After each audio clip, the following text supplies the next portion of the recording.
So recently, a guy tried to scam me on the internet, and it's it's happened before. I usually don't fall for it. I'm well aware of a lot of the common scams out there and how they work. And the thing is, most of the guys doing these internet scams, they're not really that good at it. And, it's not that people who fall for it are dumb or anything. It's just sort of like they don't have to be that good if they know how to properly emotionally manipulate somebody. And if you already know that that's what they're trying to do to you, it actually becomes really easy to see it when they try to do it. So I'm going to talk about a type of scam today. This is the one that this guy tried to get me on. It's called a deposit scam. And the deposit scam can take a couple different forms. I'll go over the basics of how it works, and then some of the ways that you can tell someone's trying to run a deposit scam. So, the first time anyone ever tried to run a deposit scam on me, it was only sort of a deposit scam in spirit. It wasn't literally a deposit scam. Here's the way a deposit scam works, okay? The idea is someone sends you money, right? And it's a large amount of money. Now, if you've ever deposited a really large check into your bank, the bank will say, hey, we need a few days to process this, right? But we'll let you have a portion that you have access to. Now, if the bank processes it and finds that the check is fraudulent, it's a returned check. You owe that money, right? And if they gave you, let's say, for example, the bank is it's a check for $4,000. And the bank says, well, we're going to put $3,500 on hold. We'll let you have access to $500 now. The idea, the agreement that you have with your bank is that if that check doesn't clear and you've spent any of that $500, you owe it back, right? But if that check doesn't clear and that $3,500 is on hold, they just don't give you that money. They just keep it. It's a system for their protection, because people run, fraudulent check scams. So the idea with the deposit scam is a guy gives you that high amount of money, and then the bank lets you have access to a small amount of it, right? And then the guy will say something like, oh, I need you to pay these processing fees, okay? Or I need you to purchase something else, on my behalf with that money. And you think, hey, this guy has given me a $4,000 check. I can spare $200 or $300, right? Well, then, after your bank has processed it, the bank wants that $200 or $300 back. You've already spent it. You've given it to this guy. No money has come out of his account because the check was fraudulent in the first place. They used to do this a lot with like Western Union money orders. That'll be something you could read about online if you look up the specifics of this type of scam, where they would be like, oh, I have to send you this $5,000 Western Union money order, but before I can, I need you to send me all of the fees and everything that I'll do. The deposit scam is very similar to that. That's a very old scam. If you use something like eBay, there's a new and exciting way that they're running the same kind of scam. It's slightly different. It involves fraud still, but it's less about the deposit and more about the way eBay's escrow system works, combined with PayPal's return policy, which combined makes for a way to scam people out of money. This happened. The first time anyone tried to run this type of scam on me, it was 5 years ago. I was selling an old Kindle that I had on eBay. So I get a message from the buyer of the Kindle, and it says, hey, I'm buying this for my boss as a gift. I was wondering if you could send it to a different address than the one I have on my profile. And because they used eBay's messaging system, I had a paper trail, right? So I said, that wouldn't be a problem if I have the address, because it's showing here that that's the buyer. They've paid for shipping and everything. Then they say, I also would like to add some gift cards. If I send you the money in PayPal, can you add some Google gift cards, right? So immediately, right, red flags. For one thing, this is against the terms of service of eBay. But another is like, why would you need $200 in Google gift cards, and why are you buying a Kindle as a present and then $100 in gift cards? Like, it seemed a little fishy, right? But here's the reason you don't do that. Here's the way that the scam works. So PayPal actually has a really forgiving return policy. It's made a lot of sellers mad, actually, because it's really easy to just claim you need a return on something. And a lot of times PayPal won't even look into it. They'll just give it to them, right? So the way it works is they PayPal you some money, you buy the gift cards, right? You send the gift cards along with the item they purchased. And then they do two things. First, they tell eBay that they never received the item, okay? Now, if I use eBay's shipping labels, which I recommend you do if you ever sell through eBay, eBay can track all of the shipping, right? If you use their shipping labels. But if you don't use their shipping labels, if you just go down to the post office and purchase some postage for your package, then eBay will process that as a return, because eBay can't verify the shipping and tracking information. But then what they do is they go to PayPal and they tell PayPal, hey, I need the money refunded for these cards that I bought from this guy, right? And sometimes they'll make it even crazier. They'll ask you for the number of the gift cards, and that way they can spend that immediately. And then when the gift cards arrive, they say, hey, I bought gift cards from this guy, and when they got here, they had a zero balance. I need a refund, right? And PayPal 9 times out of 10 would just say, yeah, you can have a refund. That sounds terrible. What an awful person.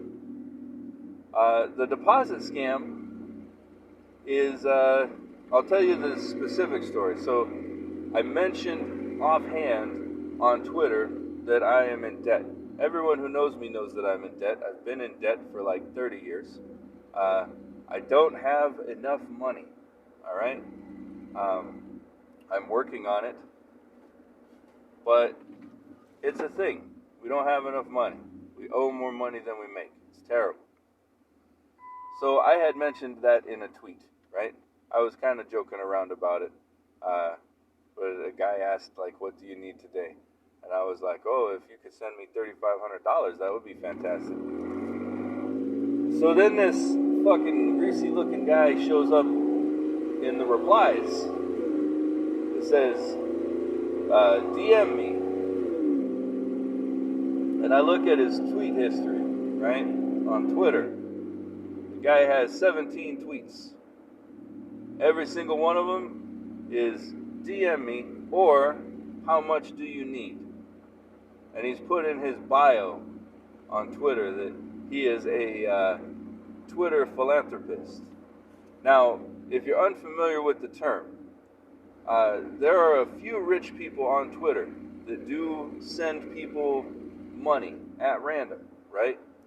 They'll say, like, reply to this and I'll send you $500 if you're the winner, right? And they call themselves Twitter philanthropists. They actually sometimes will scour Twitter for people who are complaining about not being able to make their rent or whatever, and just, like, send them some money via Venmo or PayPal or Cash App. It's a kind of a neat thing. I mean, I've never been a big fan of rich people existing, but if they have to exist, it's nice that there are some of them that are trying to help people out, even if it is just a little and at random. It's better than hoarding. So this guy is claiming to be one of those guys. He's got no tweet history. He's being followed by 8 people, all of them bots. Bots are easy to spot on Twitter, but that would probably have to be a different video if we're going to talk about it. So he says, DM me. And I figure, hey, this could be a little fun. Because already, this looks like this guy's not on the up and up.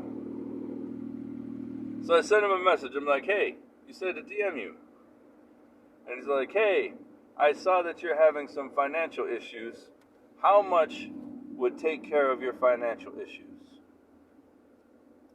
And, you know, I keep the conversation going. I say, hey, like $2,000? $2,000 would solve most of my financial problems. That's actually the truth. If I had $2,000 that I didn't have to worry about paying back, we would be able to catch up enough that I would basically just not be in debt anymore. It's crazy how that's like a nothing amount of money for some people, right? And how then for other people, that money is like our whole livelihood hinges on that much money. It's nuts. So he said, okay, here's what I need from you.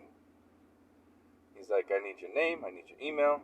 Now, of course, I've been around the internet a time or two. I've taught some different courses on internet and information security, operational security, things like that. I have a number of aliases on the internet. I always suggest to people that you have some kind of backup internet persona and you keep it airlocked from your own, so that people can't figure out the connection between you two. So I give him one of my names, right? And he's like, okay, cool, who do you bank with? And I tell him, right? Now this is all information that scammers were going to ask no matter what. And the thing is, they don't need to know any of this information for the scam to work. They want this information because they want you to think that they are legitimate. And we have a thing in our brain where, like, the more we are asked questions, right, the more we take something as legitimate. Like, if we're filling out a form at the hospital, if the form just wanted your name and date of birth and nothing else, something would seem pretty shady about that, right? Similarly, if a guy appears to you on the internet and he says, I'd like to give you $5,000, and he hasn't asked you any questions, any identifying. But the thing with these scammers is, they don't really know the kind of questions that somebody would want to ask, right? So their mind is in the financial realm. That's why they'll ask you things about, like, who do you bank with and everything. So I told the guy, hey, my name is Javier, and I bank with America First Credit Union.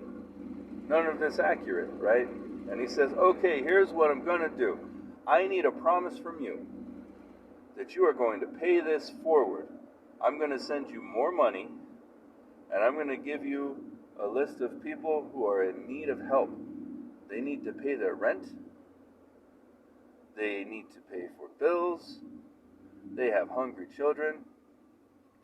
Now, once again, this should be a red flag to anyone who is dealing with something like this.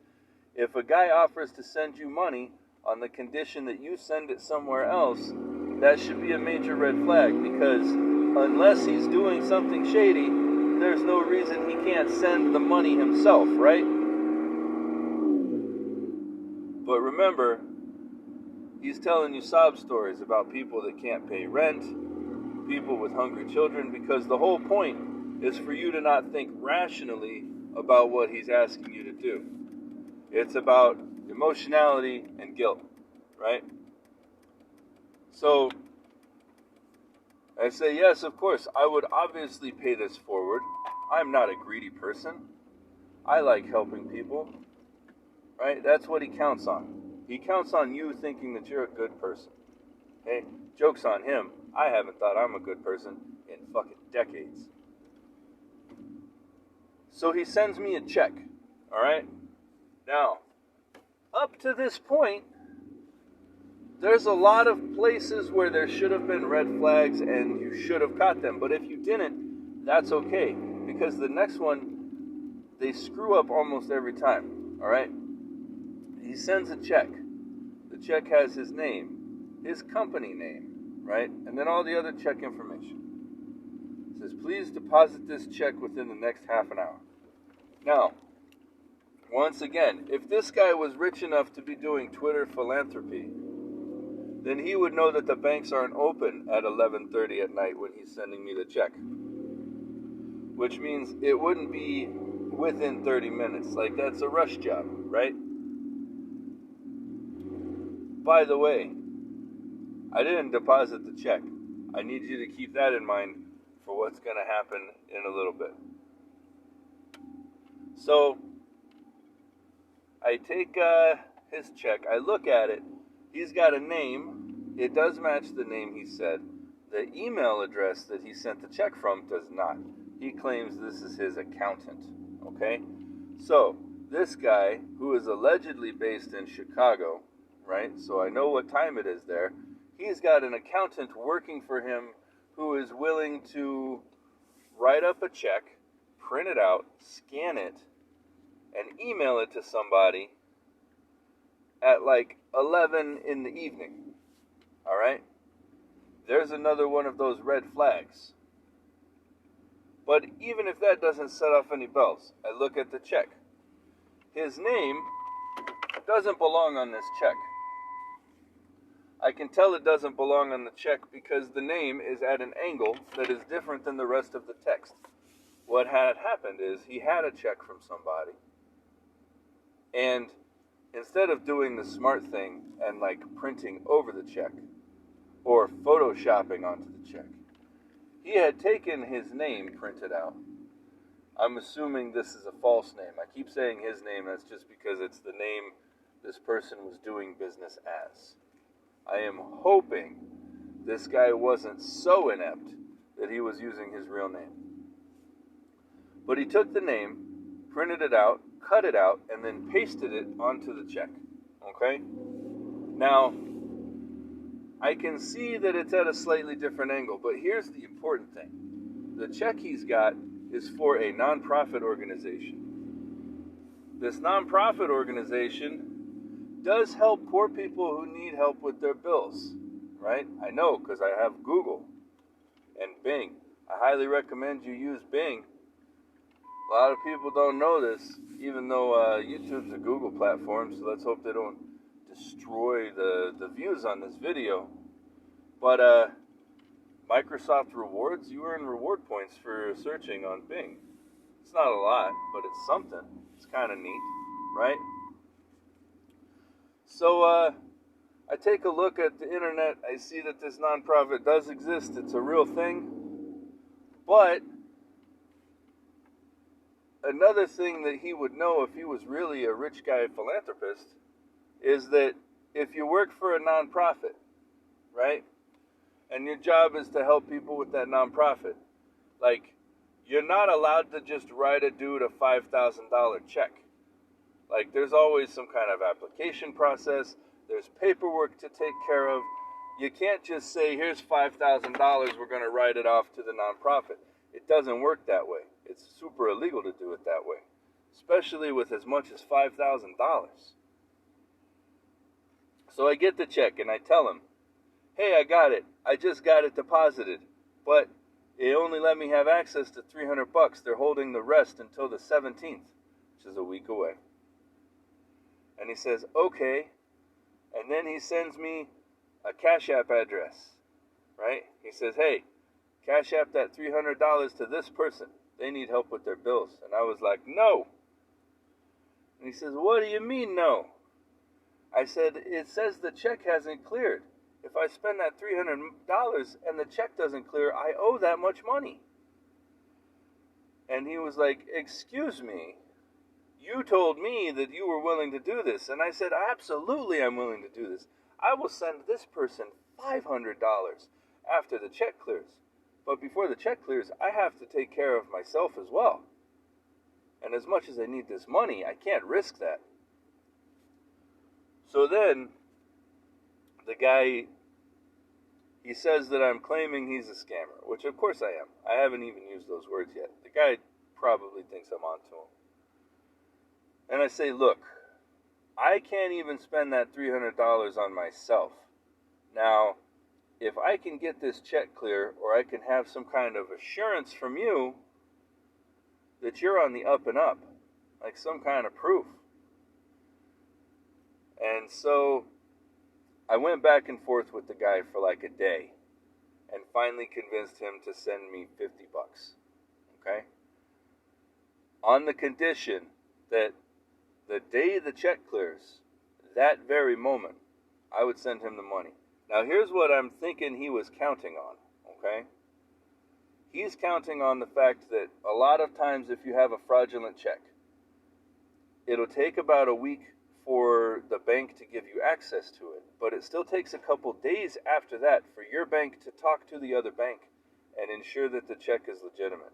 Or, if the check gets cashed, the bank pays out on that check. The organization says, hey, we didn't write that check. We need that money back, right? That happens. And it takes a couple days. So what I'm thinking is he was counting on that check going through and then having a day or two, right, in which time he would ask me to send money, okay? I didn't, because the thing is, I never deposited the check. And here's the biggest red flag of all. Here's how you know for sure that he's a scammer. I told him I deposited the check, but I didn't, right? And then one of the arguments he kept coming back to when he was trying to get me to send money is, this money has already left my bank account, right? Obviously it didn't, because the check never got deposited or cashed. The check was sitting on top of my pantry like a trophy. So anyway, that's how the deposit scam works, all right? And that's an example of a deposit scam that someone tried to run on me. The things to look out for. If you have any more questions about scams, I am totally happy to answer them. This is something I actually know a lot about. When I was working for the government right after I got out of the Marines, I worked in what's called financial intelligence, which I had to take a lot of classes on banking, but I also had to take a lot of classes on fraudulent monetary activity, because that's something that is used to fund a lot of nasty things around the world. So, yeah, any questions? I liked doing this. I might do another one. There are so many scams out there. I can talk about a bunch of different ones. But like I said, if you have any specific questions, go ahead and let me know. Make sure you like, share, and subscribe, both of you, because, well, it helps visibility. It helps get eyes on the channel. And, you know, I want to make more videos, but the thing is, they take up my time, and I get nothing out of them. So if I start getting something out of them, I have a justification for using that time. I also, you know, I can't monetize any of this at its current state, and until I can monetize it, I can't afford things like a camera, a microphone, things that would make it sound better than me shouting over the terrible, terrible noise that my van makes all the time. So I love you guys. Thank you for watching. I will talk to you later. Bye.